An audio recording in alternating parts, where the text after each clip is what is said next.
School ছাত্রীকে যৌন নির্যাতন, অভিযুক্ত ব্যক্তিকে 10 বছর সশ্রম কারাদণ্ড এবং জরিমানার নির্দেশ জলপাইগুড়ি বিশেষ পক্সো আদালতের।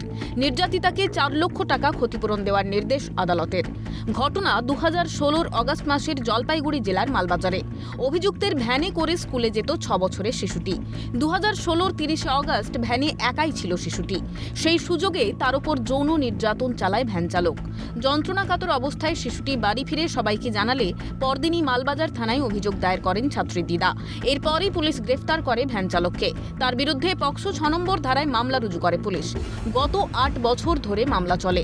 ঘটনায় নির্যাতিতা ছাত্রী, চিকিৎসক সহ 8 জন সাক্ষী দেন। এই ঘটনাটি ঘটেছিল 30/8/2016 সালে।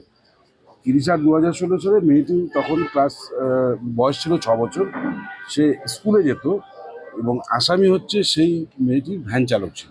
এই কেসে টোটাল 8 জন সাক্ষী তাদের সাক্ষ্য প্রদান করেছেন এবং সাক্ষ্য প্রদান করার পরে মেয়েটি ভিকটিমের সাক্ষী, অন্যান্য সাক্ষী এবং ডাক্তারের সাক্ষীর উপর বেস করে উভয় পক্ষে সওয়াল জবাব শোনার পরে মহামান্য আদালত আজকে এই আসামিকে 10 বছরের সশ্রম কারাদণ্ড, 10,000 টাকা জরিমানা, অনাদায়ে আরও 1 মাসের কারাদণ্ড এবং ভিকটিমকে 4 লক্ষ টাকা কম্পেনসেশন দেওয়ার জন্য ডিস্ট্রিক্ট লিগাল সার্ভিস অথরিটিকে অর্ডার করেছে।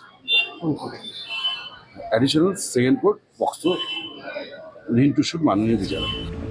সমস্ত সাক্ষ্য প্রমাণের ভিত্তিতে দোষী ভ্যান চালককে 10 বছর সশ্রম কারাদণ্ডের নির্দেশ দেন বিচারক।